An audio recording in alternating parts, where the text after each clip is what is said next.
예, 우리 하나님의 말씀 마태복음 11장 25절 말씀 보시겠습니다. 마태복음 11장 25절입니다. 그때에 예수께서 대답하여 이르시되 천지의 주제이신 아버지여, 이것을 지혜롭고 슬기 있는 자들에게는 숨기시고 어린 아이들에게는 나타내심을 감사하나이다. 옳소이다. 이렇게 된 것이 아버지의 뜻이니이다. 내 아버지께서 모든 것을 내게 주셨으니 아버지 외에는 아들을 아는 자가 없고 아들과 또 아들의 소원대로 계시를 받는 자 외에는 아버지를 아는 자가 없느니라. 수고하고 무거운 짐진 자들아, 다 내게로 오라. 내가 너희를 쉬게 하리라.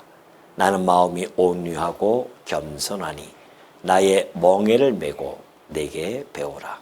그리하면 너희의 마음이 쉼을 얻으리니 이는 내 멍에는 쉽고 내 짐은 가벼움이라 하시니라. 아멘. 예, 우리 지난 시간에 16절부터 24절까지를 통해서 완악함에 빠져가지고서는 회개치 않을 뿐만 아니라 오히려 복음의 진리를 거부하고 또한 그 주님께서 펼쳐 보여주신 그 표적조차도 자기의 육신의 유익을 쫓아 다니는 그러한 자들에 대한 심판을 선언하시는 예수님의 그 경고에 대하여 우리가 살펴본 바가 있습니다. 거기에 반해 오늘은 회개하고 예수께로 나아오는 자들이 누리게 될 참된 안식에 대한 예수님의 약속이 지금 소개되어집니다. 오늘 이 25절에 보면은 25절과 26절 보면은 하나님께서 복음을 계시해 가시는데요. 그 섭리에 관해서 예수님의 감사 기도가 25절과 26절에 나타나 있습니다. 먼저 예수님께서는 천지의 주제이신 아버지여, 이렇게 아버지에 대한 호칭을 해주고 계십니다. 천지의 주제자라는 겁니다.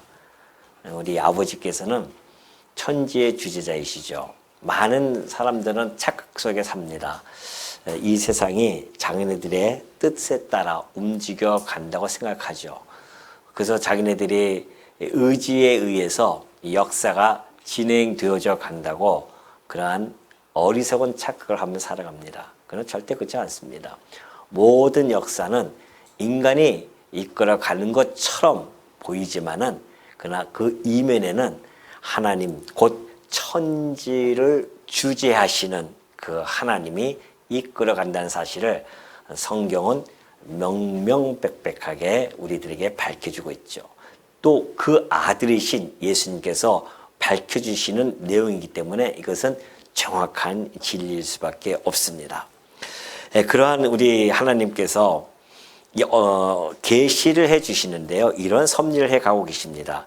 지혜롭고 슬기 있는 자들에게는 숨기셔요.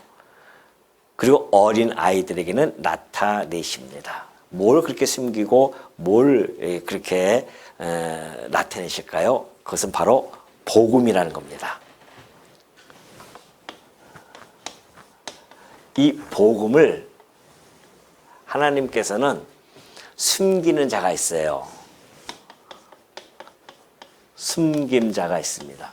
하나님이 이 복음을 전파할 때에 그 복음을 밝혀주지 않는 숨기는 자가 있어요. 그리고 또 하나는 나타낼 자가 있습니다. 그 복음을 나타낼 자들이 있어요. 이것을 신학적인 용어로 뭐라고 합니까? 뭐라고 할까요? 숨기는 자, 복음을 숨긴다. 이러한 자를 우리는 유기라고 합니다. 그리고 나타낼 자는 선택이라고 하죠. 이것은 뭐 아주 우리 장로교에서는 매우 유명한 칼빈이 주장했던 그런 것들이죠. 칼빈만이 주장한 것이 아니라 성경 자체도 나타나 있기 때문에 그래서 선택과 유기라고 하는 것, 이 사건이 벌어지는데 유기되어지는 자는 복음을 받지를 못하기 때문에 결국은 심판의 반열에 서게 되어지고요. 그리고 복음을 나타내어줘서 그 받아들이는 자들, 이런 자들은 선택되어진 자들인데 그들은 곧 구원에 이르게 되어짐을 잘 보여주고 있습니다. 그런데 예수님께서는 이걸 뭐라고 말씀하십니까? 올소이다 이렇게 된 것이 아버지의 뜻이다 그래요. 이것이 곧 우리 하나님 아버지의 주권적 뜻입니다. 놀라운 일이죠. 여러분, 이게 지금 그냥 예수님께서 하신 이야기가 아닙니다. 이거는 우리가 내가 어디에 속해 있느냐에 따라서 나의 이 세상뿐만이 아니라 내세의 세상이 완전히 달라지잖아요. 그래서 지금 이 예수님께서 이 나타낼 자들을 어린아이와 같아 그렇게 이야기하고요. 숨길 자를 갖다가 지혜와 슬기로운 자라고 그렇게 이야기합니다. 자, 이 지혜와 슬기로운 자에게는 숨기셔요. 그런데 어린아이와 같은 자에게는 나타내십니다. 그럼 이 지혜롭고 슬기로운 자들은 어떠한 자들일까요? 이때 당시에 1차적으로 보면은 당시에 종교 지도자, 곧 서기관들과 바리새인들을 뜻합니다. 그런 자들은 스스로 지혜 있다고 생각하거든요. 자기네들이 지혜 있고 슬기롭기 때문에 언제든지 많은 백성들을 이끌고 가는 지도자라고 그렇게 생각을 하고 있습니다. 그러니까는 서기관과 그 바리새인들에게는 복음이 숨겨진 겁니다. 그래서 그들이 받아들이지 못해요. 왜 저 사람들이 받아들이지 못할까? 그 놀라운 표적을 봤음에도 불구하고 표적을 통하여 우리가 기다렸던 메시아구나 이렇게 나오는 것이 아니라 저 이상하다. 저 귀신의 힘을 입어서 저렇게 하는 거 아니야? 라고 이야기한다고 하는 것은 이미 그들이 복음이 그들에게는 숨길 자이기 때문에 그렇다는 겁니다. 그러니까 어쩔 수 없어요. 그럼 왜 그렇게 하는가? 사실 그때 당시에 그 서기관과 바리새인들은 해야 할 일이 있습니다. 그게 뭘까요? 예수 그리스도를 십자가에 처형시켜야 할, 앞장서서 해야 할 자들이기 때문에 하나님께서는 지혜와 슬기라는 걸, 이것은 세상 겁니다. 세상. 이 세상의 지혜와 슬기를 가지고서는 자기네들이 똑똑하다고 생각하는 겁니다. 현대에서도 마찬가지입니다. 현대에서 보면은 세상 지혜를 가지고 있는 사람들 보면은 이 복음이 잘 들어가지 않습니다. 왜? 자기가 개나 똑똑한 줄 알고 착각하고 살아가거든요. 그래도 내가 이 세상에서 내 명예도 있고 내가 그래도 수많은 철학이라든가 과학이라든가 모든 학문들을 내가 섭렵했어 라고 착각하고 살아가기 때문에 그래요. 그들이 가지고 있는 지식은요, 한낱 그냥 이 소를 따진다고 한다면 소의 한 털럭 있죠. 솜털 같은 그러한 지식 하나 가지고서는 자기가 꽤나 똑똑하다고 지혜롭다고 자랑하고 있단 말입니다.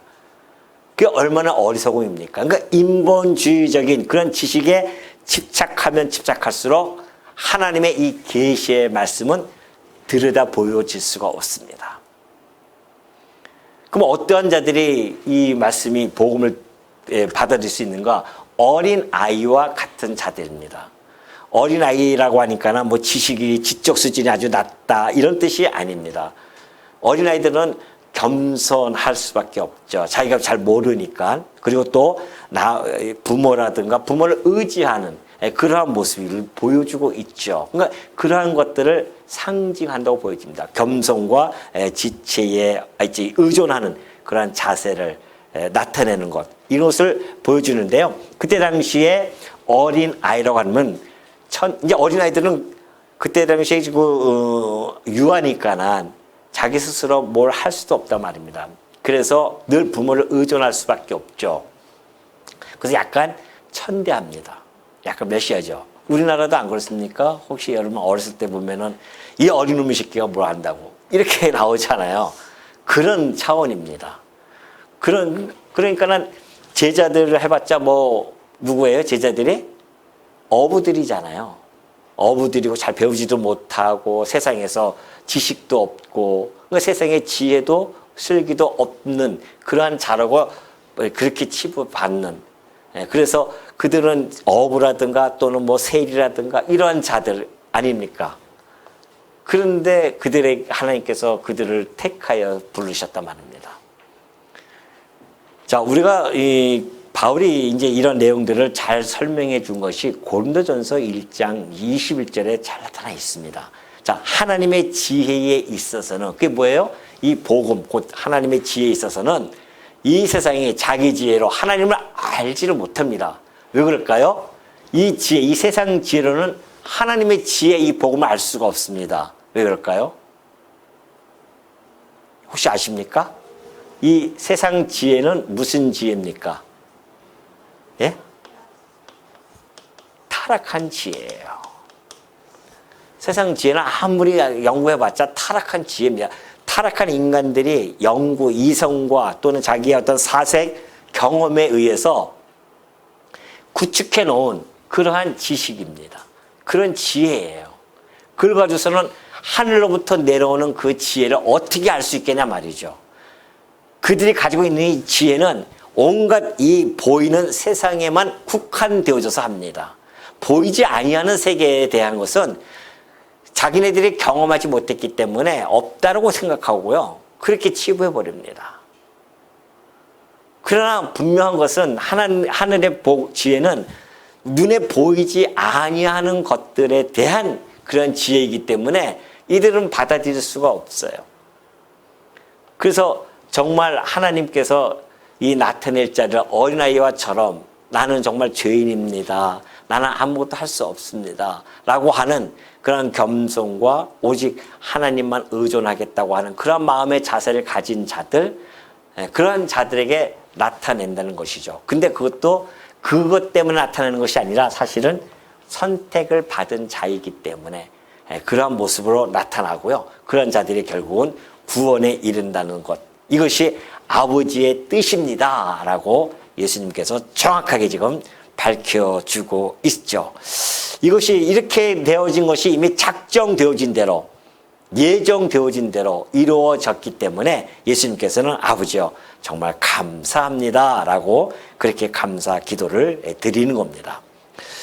27절에 보면 그래요.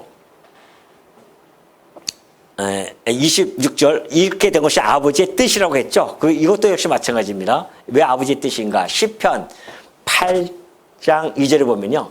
이렇게 되어져 있습니다. 이건 하나의 예언적인 시입니다. 주의 대적으로 말미암아 어린 아이들과 젖먹이들의 입으로 권능을 세우시며 이는 원수들과 보복자들을 잠잠하게 하려 하심이니라래요. 자, 주의 대적이 뭡니까? 예수 그리스도께서 복음을 전하는데 대적하고 있어요. 이들이 지금 자기 스스로 지혜롭다, 슬기롭다 하는 자들이 대적한단 말입니다. 예수님을 대적하고 있어요. 근데 그 대적으로 말미암아 이 어린아이들, 곧 하나님 예수님께서 부르신 그 어린아이들은 젖먹이들 입으로 권능을 세우신다고 했습니다. 이들이 아니라 어린아이와 같은 자들, 그리고 젖먹이들의 입으로 권능을 세우신다. 오히려 이들이 복음을 받아들임으로 말미암아 예수 그리스도의 그 능력이 드러난다는 것이죠. 그래서 이는 원수들과 보복자들을 이들을 잠잠하게 입을 딱 다물게 하라는 거죠. 내 지혜가 아니라 보니까는 하나님의 지혜로만 이것이 가능했구나. 내 능력이 아니라 하나님의 능력으로 이것이 되어진 일이구나. 이거 잠잠하게 한다는 것이 이미 시편 8장 2절에 예언이 되어져 있고요. 이 예언이 그대로 지금 성취되어졌기 때문에 이것이 아버지의 뜻입니다. 이 뜻대로 되어졌습니다. 라고 지금 예수님께서 그렇게 감사의 기도를 하는 겁니다. 참 오묘하지 않습니까? 하나님이 행하시는 섭리가. 바울도 그 오묘함을 알고 고린도전서 1장 28절에서 이렇게 말씀해 주는 겁니다. 하나님께서 세상에 천한 것들과 멸시받는 것들과 없는 것들을 어떻게 해요? 택하사 그러잖아요. 그 있는 것들, 있다고 생각하는 자들을 폐하려 하시나니. 그러니까 세상에서 잘 나가고 아주 뭐 그냥 세상에서 막 알아주고 막 이런 사람들 보면은 복음을 받아들일 여력이 없습니다. 세상에 인기에 도취되어져 있는데요. 뭐 세상의 명예가 여기 안 와도 자기가 뭐 하나님처럼 대접을 받는데 뭐하러 옵니까? 복음 앞에. 이 복음 앞에 온다고 하는 것은 가슴을 치고 와야 되는데요. 나는 죄인으로서이다 하면서 와야 할 자리인데, 이 땅에서 잘 나가는데 뭐하러 가슴을 치고 오냐 말이죠. 그러니 여러분이 비록 우리가 어린아이처럼 멸시받고 천대받는다 할지라도 우리가 하나님으로부터 선택을 받아서 하나님의 백성으로서 구원을 받는다는 것 자체가 우리에게는 이 땅의 그 어떤 것과 바꿀 수 있겠냐 말이죠. 오늘 여러분 이 자리에 와 앉아 있는 것이 이 자리와 이 세상 그 어떠한 자리와 바꿀 수 있어요? 혹시 여러분 이 자리 포기하고 여러분에게 대통령 자리를 준다고 한다면 가겠습니까? 정말요? 저는 갈 뻔했는데 지금 순간적으로 얘기하면서도 아차 내가 잘못 얘기했나? 좀 더 낮출까? 할 거는요. 한 동장 정도? 구청장? 이 정도면 여러분 갈까요? 그러면 안 간다고 하겠죠. 대통령 자리도 안 가죠. 왕이면 가겠냐 말이죠. 우리는 이 땅에서 왕 노릇 해봤자 몇 년이에요? 예? 7, 80년이니까요. 이 땅에서 영화 누려봤자 7, 80년이니까요. 하나님의 택한 백성들, 이 복음을 나타낼 자들은 누릴 그 영광은 어떻게 해요? 영원한 것이라니까요. 그것도 영원토록 왕노릇 할 자들입니다. 거기에 우리가 택함을 받았다는데 어떻게 내 마음속에 감동이 안 되고 감격이 안 되냐 말이죠. 기쁨이 왜 안 솟아나냐 말이죠. 날마다 기뻐하고 즐거워하고 그 희락에 우리가 항상 넘치고 있어야 된단 말입니다. 이것이 하나님 나라의 본질이니까. 하나님 나라 백성들이 누려야 할 것은 의와 또 뭐예요? 희락과 뭐예요? 화평 아니겠습니까? 그러기 위해서 우리를 부르셨는데 이 땅에 살아가면서 그걸 다 놓치고 살아요. 뭐 때문에? 뭐 때문에 놓칩니까 여러분? 예? 눈에 보이는 것 때문에 그것이 전부인 줄 알고 그렇게 살아가는 우리의 모습들. 그건 세상 사람들이 살아가는 것이고 하나님으로부터 부름을 받은 자들은 그 위의 것을 생각하면서 살아가는 자들이에요. 사고방식이 다릅니다. 차원이 달라요. 그런 저급한 차원 속에서 우리가 살아가는 존재들이 아닙니다. 성도는. 오직하면 이름을 뭘로 바꿨어요 우리가? 성도라니까요. 성도가 뭐예요? 이런 데서 구별해가지고서는 불러주신 자들을 거룩한 물이다. 그렇게 이야기하는 거 아닙니까? 여러분이 성도로 그렇게 거룩한 물임을 받았는데 아직도 여전히 이 타락한 이곳에 눈을 기웃기웃거리고 있는 우리의 모습을 본다고 한다면 날마다 그래서 우리는 싸워서 나가야 돼요. 우리가 약할 때마다 세상에 또는 사단에 져가지고서는 무릎 꿇을 때가 참 많이 있습니다. 오늘 여러분이 이 아침에 왜 나왔겠습니까? 그리스도의 군사들인데 그리스도의 군사들로서 그리스도의 우리의 왕이신 그리스도의 말씀을 이렇게 듣고 다시 힘을 얻어서 무장을 해가지고서는 우리가 나가서 이 세상과 싸워야 되지 않겠습니까? 언제까지 맨날 무릎 꿇고서는 그냥 그렇게 이 종로타며 살아갈 수 있겠어요? 날마다 싸워서 승리해야 되죠. 여러분이 아침마다 나갈 때마다 주여 나는 그리스도의 군사입니다. 나의 왕이시여 당신이 승리의 깃발을 꽂았으니 나는 그 승리의 깃발을 향해 오늘도 나아갑니다. 기도하고 우리가 현실 속에서 현장 속에 우리가 지금 나가는 거 아니겠습니까? 거기서 싸우는 거예요. 끊임없이 우리가 싸워야 된단 말입니다. 언제까지? 이 구원의 도상을 걸어가는 그 시간까지 우리가 싸워야 돼요. 그래서 이 지상교회는 그래서 투쟁의 교회가 아니겠습니까? 날마다 싸워야 됩니다. 그걸 잊어버리면 안 돼요. 그리스도의 군사로서 날마다 투쟁한다 이것을 생각해야 되지. 이 세상에 지금은 구원받았으니까 편안하고 안락하게 그렇게 간다? 안 그래요. 사단은 끊임없이 우리의 그 뒤꿈치를 물어 땡기려고 얼마나 애쓰는지 모르죠.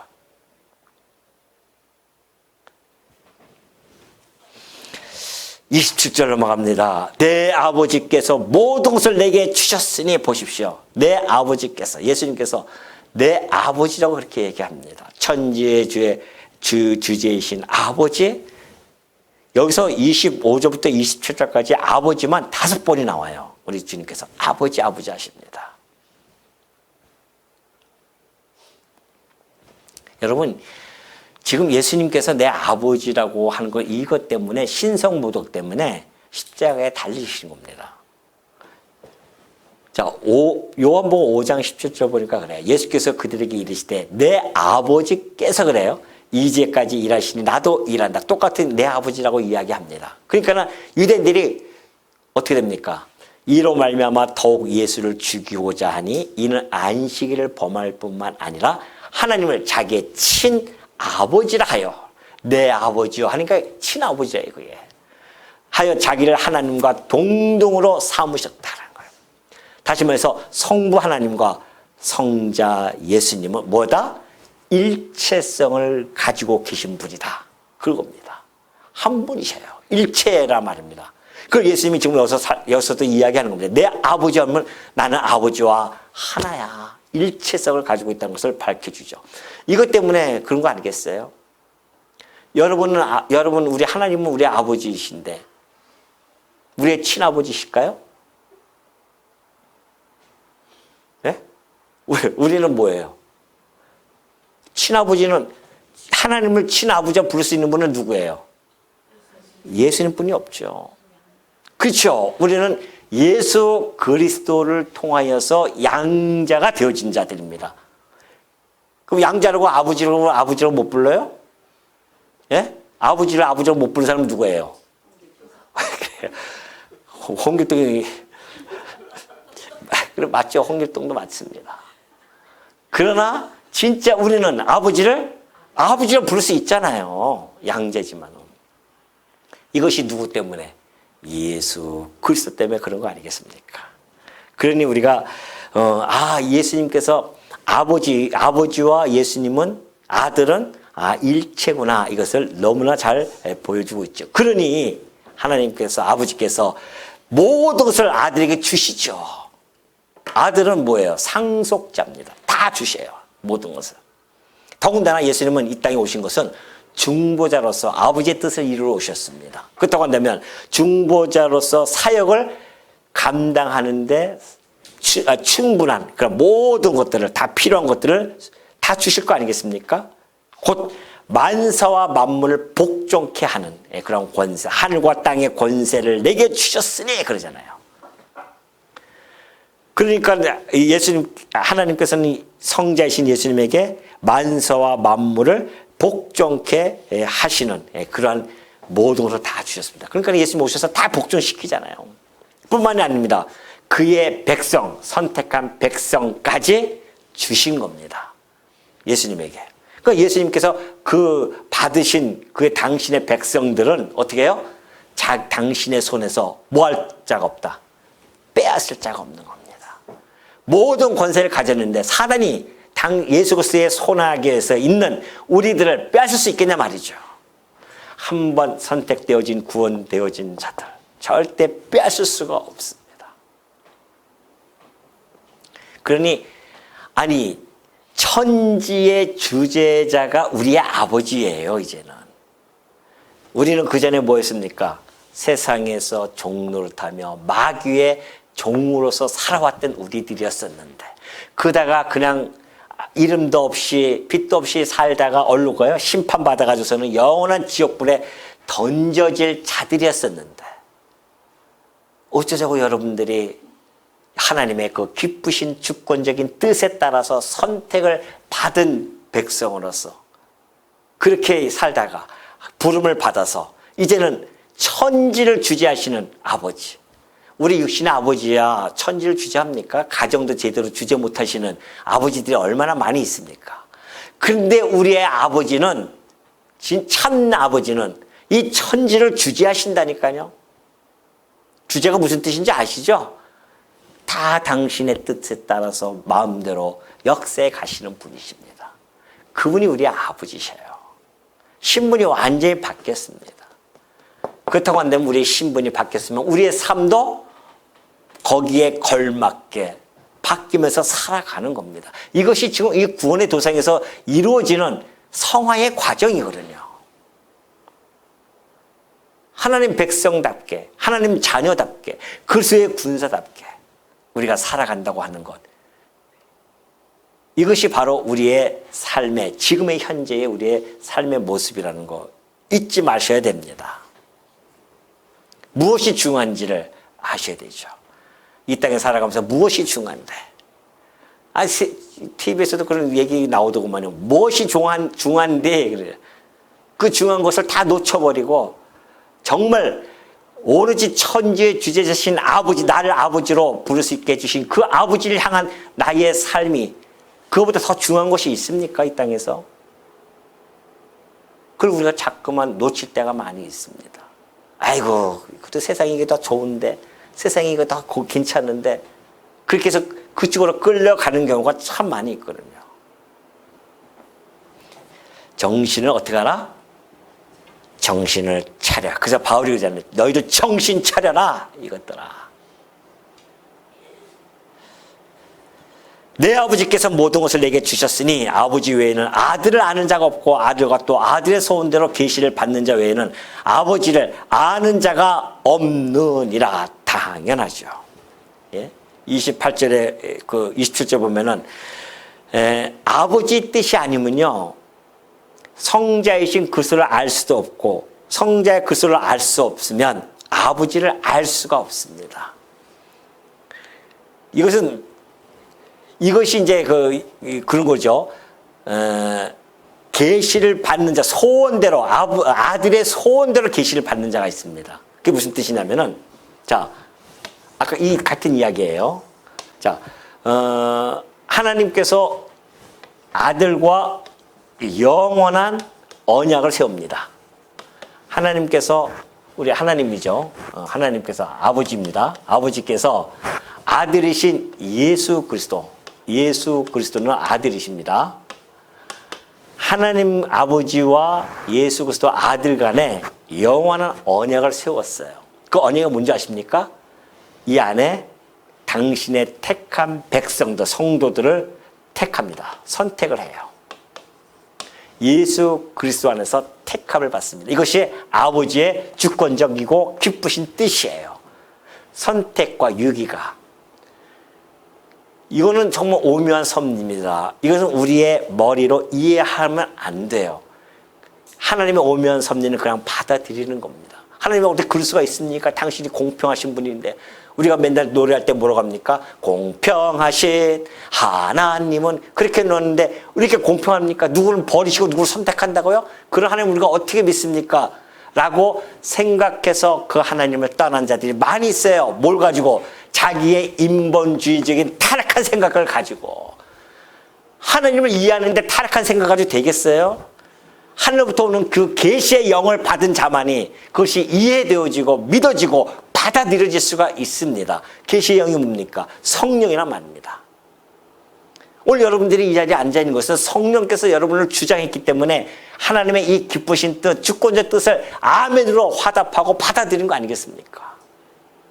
이거 온 거예요. 그래서 그러면 이 아들의 소원은 뭐예요? 아버지의 뜻을 이루는 것이 아들의 소원이에요.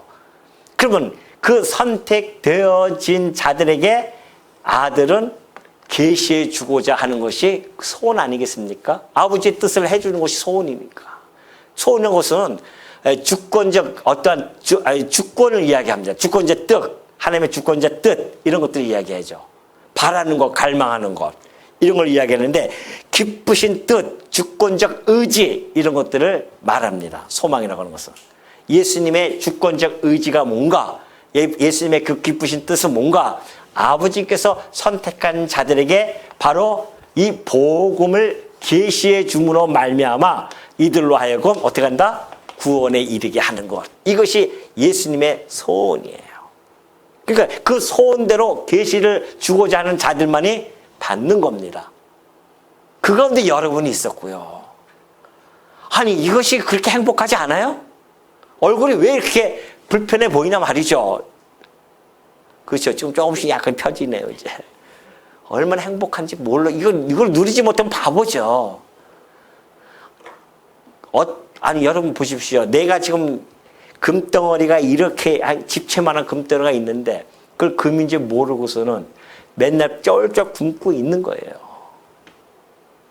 그 금덩어리 팔면은 수천억이 나올 텐데 그 수천억 가지고선 자기 평생 잘 먹고 잘 살 수 있음에도 불구하고 평생 기쁘게 즐겁게 살 수도 있음에도 불구하고 그게 뭔지를 모르니까 그걸 팔지도 못하고 그냥 배고파서 맨날 구걸하면 살아갈 수 있는 그런 어리석은 자가 어디 있습니까?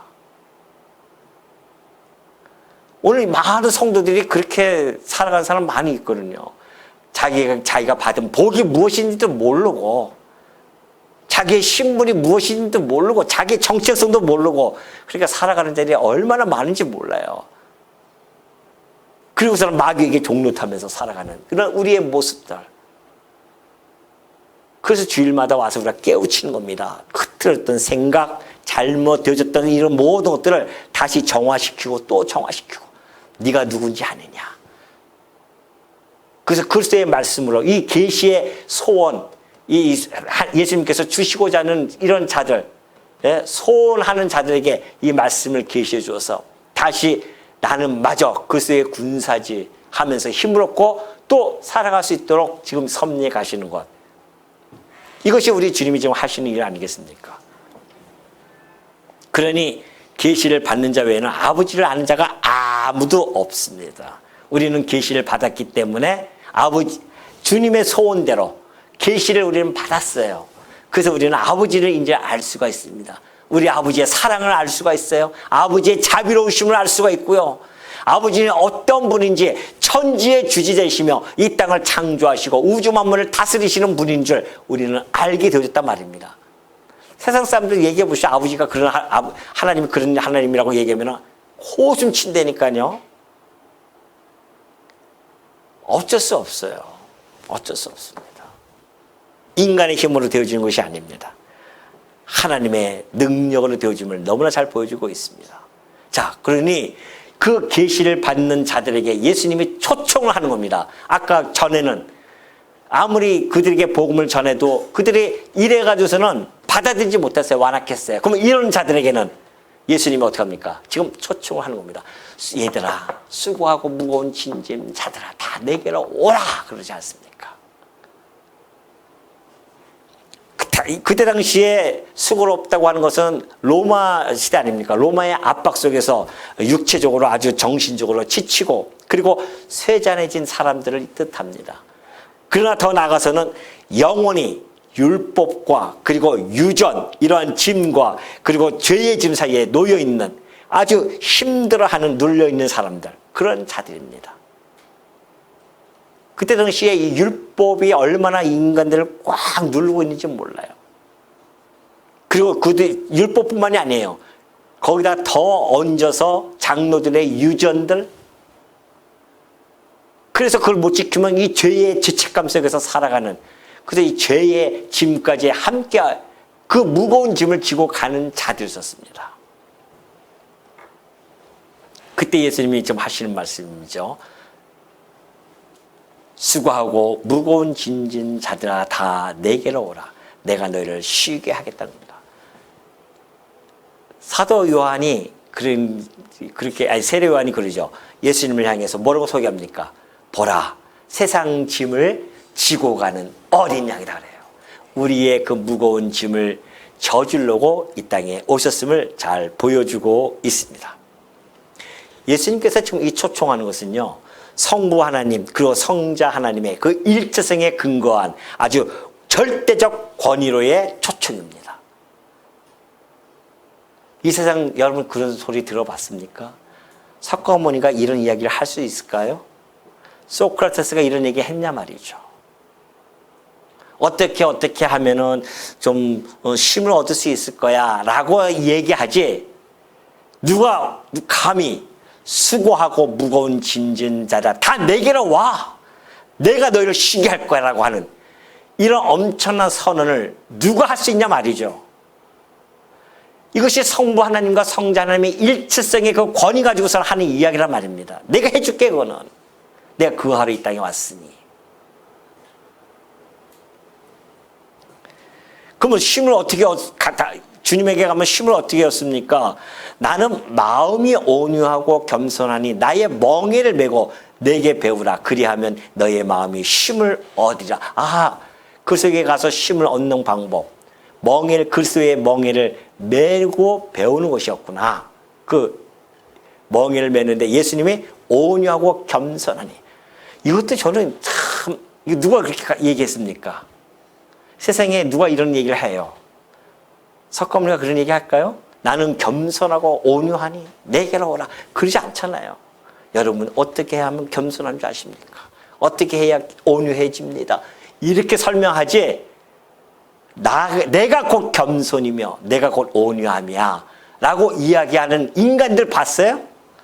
소크라테스가 그럽니까? 예? 공자가 그럽니까?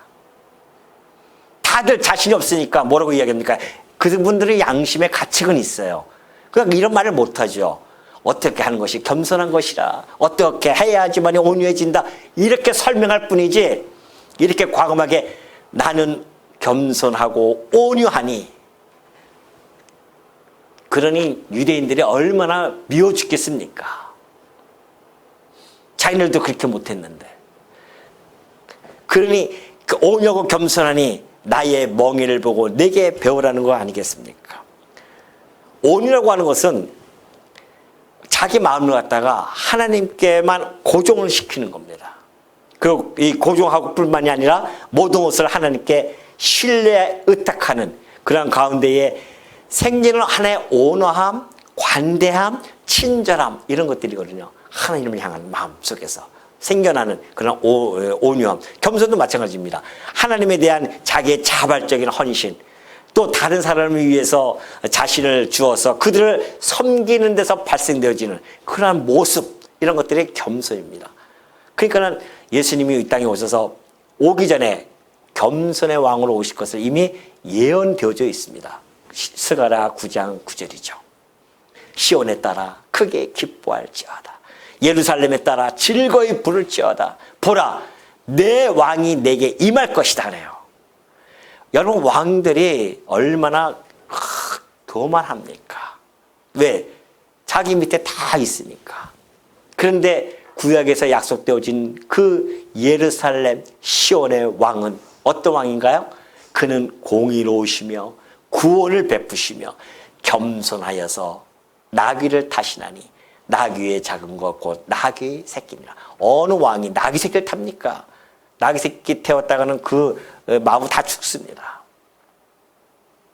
그런데 우리 그리스도는 공의로우시며 구원을 베푸시어 그래서 겸손해가지고서는 나귀를 탈 것이다. 그리스도 자체가 겸손하신 분이시죠. 이것이 이미 예언되어진 대로 예수님이 오셔서 지금 하신 말씀입니다. 나는 겸손하다. 그렇기 때문에 성도는 이 온유와 겸손, 이를 지고서는 그리스도에게서 배워야 할 최고의 덕목 중에 하나가 이 온유와 겸손입니다. 이 마음이 온유하고 겸손해지지 않으면 완악해지고요. 그 완악하고 교만한 마음은 마음에 힘을 주는 것이 아니라 오히려 요동케 합니다. 더 힘들게 할 수밖에 없죠. 그래서 바울도요, 에베소서 4장 1절에 보면 예수님의 이 말씀을 가지고 뭐라고 하십니까? 그러므로 주 안에서 갇힌 내가 너희를 권하노니 너희가 부르심을 받은 일에 합당하게 행하여 모든 겸손과 온유로 하고. 왜? 우리는 예수님과 함께 이제 멍에를 진 자들입니다. 그 멍에를 졌기 때문에 그 멍에를 끌고 가시는 예수님의 겸손과 온유를 배우면서 일평생 살아가는 존재들이에요. 예수님이 그러잖아요. 이는 내 멍에는 쉽고 내 짐은 가볍다고 말씀하십니다. 저 멍에 아시죠? 아주 이래가 하나 해봤습니다. 멍에입니다. 이게 멍에. 멍에는 혼자 지지 않습니다. 함께 집니다. 근데 이 멍에예요. 그때 당시에 이 멍에라고 하는 것은요, 사실은 이런 것을 이야기하지만은 그때 멍에라고 하는 것은 이런 개념을 항상 가지고 있습니다. 스승과 제자 관계에서 이야기를 합니다. 그래서 이 스승의 가르침을 반드시 지켜야 할 의무와 책임이 있습니다. 멍에를 진다고 하는 것은. 그러니까 저 스승에서 난 배웁니다 하면은 아이고 그 스승과 네가 멍에를 메었구나 그렇게 이야기를 해요. 그러면 그 스승의 가르침을 잘 따르고 지키고 그 지켜야 할 의무가 있는 겁니다. 스승을 따라가면서 스승의 말을 안 들으면은 멍에를 같이 맬 수가 있는 자가 아니죠. 그러면 그 학파에서 내침을 당합니다. 그런 개념 속에서 예수님이 좀 말씀해주고 계시는 거죠. 너 내 멍에를 져라. 그럼 우리 주님의 멍에를 함께 지는 겁니다. 근데 그 멍에는 쉽고 내 짐은 가볍다는 거 아니겠어요? 왜 그 멍에가 가벼울까요? 쉬울까요? 이 멍에가?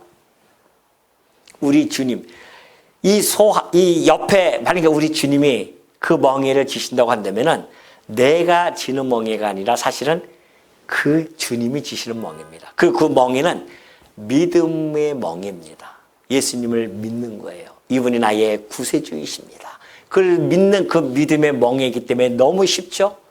그러나 바리새인들과 서기관들이 지어지는 그 멍에는 그들과 함께 멍에를 지고 가려면 어떻게 합니까? 그들에게 누가복음 11장 46절에 예수님께서 하신 말씀입니다. 이르시되 화 있을진저 또 너희 율법 교사여 너희도 지기 어려운 짐을 사람에게 지우고. 자, 같이 멍에를 졌어요. 지금 율법 교사가 우리가 같이 가자 하면서 들고 갑니다. 백성들은 거기 쫓아갑니다. 그런데 그 짐이 너무 어려워요. 사람에게 탁 쥐고 자기는 한 손가락도 이 짐에 되지 않아요. 같이 멍에 졌는데 멍에하고 쟁기는 다르잖아요. 쟁기는 짐이란 말입니다. 짐을 싣는 수레죠. 그 짐이 너무 무거워. 그러면은 같이 끌고 가면은 그나마 좀 쉬운데 율법 교사들, 서기관과 바리새인들은요, 자기는 손 하나 까딱대지 않고 이 짐을 누구에게 전가시킵니까? 옆에 있는 그 백성에게 너 이거 져야 돼. 가. 율법의 짐, 유전의 짐 이런 것들을 막 지고 합니다. 얼마나 힘들지 몰라요. 그 짐이. 그래서 그 율법의 짐 아래속에서는 늘 죄책감을 가져야 되고요. 형벌에 대한 두려움 속에서 살아갈 수밖에 없습니다. 근데 우리 주님은 그렇지 않습니다. 그 멍에를 같이 졌어요. 이제는 그 주님이 나의 멍에를 지으시는 분입니다. 그 믿음이에요. 그 믿음의 멍에이기 때문에 가볍습니다. 율법의 짐이 아니에요, 이제는. 왜냐하면 자유로운 멍에이기 때문에 그렇습니다. 진리를 알지니 진리가 너희를 자유케 하리라. 그렇지 않습니까? 그래서 우리에게 자유를 주신 겁니다. 갈라디아서 5장 1절에 그것이 말씀이 잘 나타났어요. 그리스도께서 우리를 자유롭게 하려고 자유를 주셨다는 겁니다. 내 멍에를 매자라고 하는 것은 내가 너에게 자유를 줄게 그런 말씀입니다. 율법 교사들은 자유가 아니라 완전히 종의 멍에를 지게 하고요. 그러므로 굳게 서서 다시는 종의 멍에 매지 마라. 그런 얘기 아니겠어요? 우리 주님의 멍에는 그래 자유롭습니다. 믿음의 멍에이며 은혜의 멍에입니다. 이미 그리스도께서 완성하신 그 은혜에 참여하는 멍에입니다.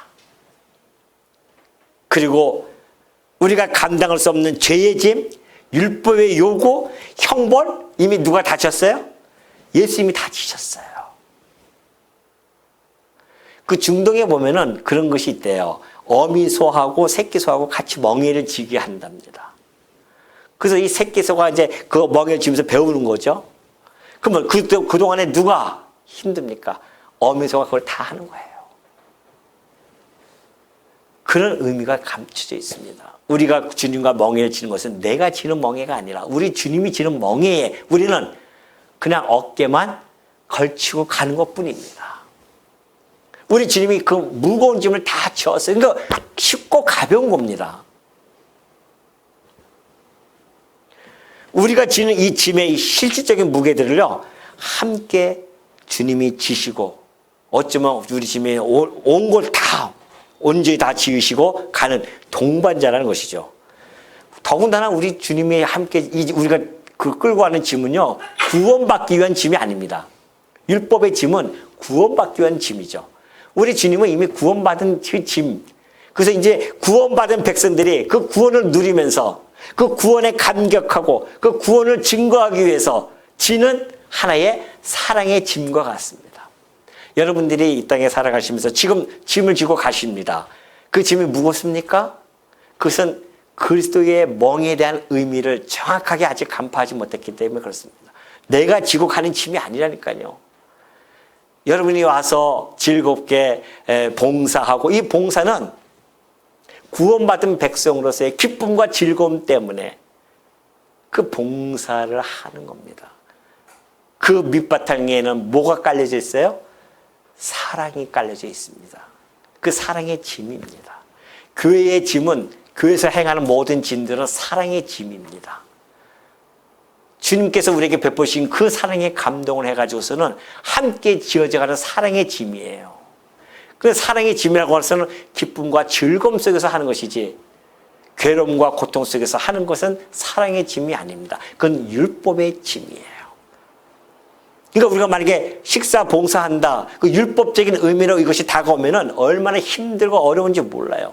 할 때마다 입이 나올 수밖에 없고, 할 때마다 욕할 수밖에 없고. 그러나 정말 그리스도의 그 사랑의 짐에, 사랑의 그 감동하고 감격해서 우째저고 나를 갖다가 당신의 이 택한 백성으로 구원해 주시고, 나를 영원한 기업의 상속자로 삼아주시고 영원히 왕노릇하게 해주시는지 너무나 감사합니다. 그 기쁨과 즐거움으로 봉사하는 겁니다. 그것이 교회에서 하는 봉사와 세상에서 하는 봉사와 본질적으로 다른 겁니다. 세상의 봉사야 자기의 의의를 드러내기 위한 겁니다. 기쁘잖아요. 그거 하고 나면 기쁘죠. 주님, 우리가 교회에서 하는 봉사는, 성도가 하는 봉사는 그 기쁨의 출처가 다르다니까요. 여기서는 자기네 몸, 자기로부터의 기쁨이지만은 우리의 이 성도의 이 출처는 그리스도부터 오는 기쁨입니다. 그 기쁨에 의해서 행하는 짐들이에요. 그러니 주님께 가는 자들마다 쉽고 가벼운 짐을 지고 가는 것이죠. 아니, 율법에서 힘든데 예수님께서 너 와라 해가지고서는 더 무거운 짐을 지게 하냐 말이죠. 그러니 수고하고 무거운 짐진 자들아, 다 누구한테 갑니까?